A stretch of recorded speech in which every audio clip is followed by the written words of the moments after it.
Thanks so much, dear friend. Thank you so much, Eddie, Prime Minister Ramar. Thank you, and thank you, Albania, for hosting us today. Not just in a beautiful country, but in a country that believes in Europe and stands for its future. Dear friends, thank you all for your support, and I appreciate that we share the same understanding. This war Russia against Ukraine must be ended as soon as possible and in a just way. Ukraine needs peace. Peace in Europe depends on whether Ukraine will get it. All of you know that this week we had a real chance to take important steps toward ending this war, if only Putin had not been afraid to come to Turkey. I was in Ankara yesterday, and thanks for participation and hosting us, President Erdogan. And I was ready for a direct meeting with Putin, whether in Ankara or in Istanbul, and not just for a meeting, but to resolve all the important issues to my mind. But he didn't agree to anything, Putin. And you can also see that the Russian delegation that came to Istanbul is of a very low level. None of them are people who actually make decisions in Russia.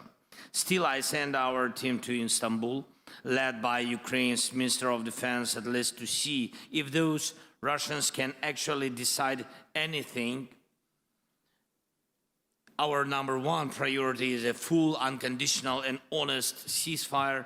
This must happen immediately to stop the killing and create a solid basis for diplomacy, first of all. And if the Russian representatives in Istanbul today cannot even agree to that, to ceasefire, to this clearly necessary first step, then it will be 100% clear that Putin continues to undermine diplomacy. If that's not the case, there must be at least some result today, starting with a ceasefire. The Ukrainian delegation has a mandate to make decisions. As we saw yesterday, Russia sent almost the same people it sent in 2022. This shows that Russia has not changed its basic approach. They make many statements, many threats, but solve nothing. They are doing everything they can to turn this Istanbul meeting into a staged, empty process, just like the ones in 2022. It's not us or Western leaders who are disrupting the negotiation, as the Russians have been claiming for years. It's Russians who send empty heads to the talks.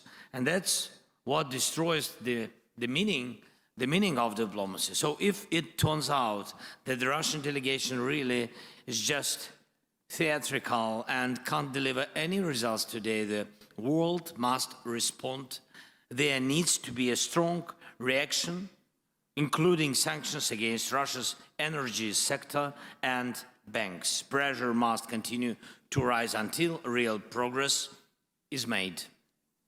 Ukraine is ready to take all realistic steps to end this war. I call on Putin to give his delegation real authority, and we need a full stop to the killing, long enough to give diplomacy a real chance. Secondly, we must build at least a minimum level of trust in the negotiation process. This can be done by releasing prisoners of war, returning Ukrainian children taken by Russia, and releasing civilian hostages currently held by the Russian side. Third, we need to clearly define which issues must be handled at the leadership level, not below. And we all know who makes the real decisions in Russia.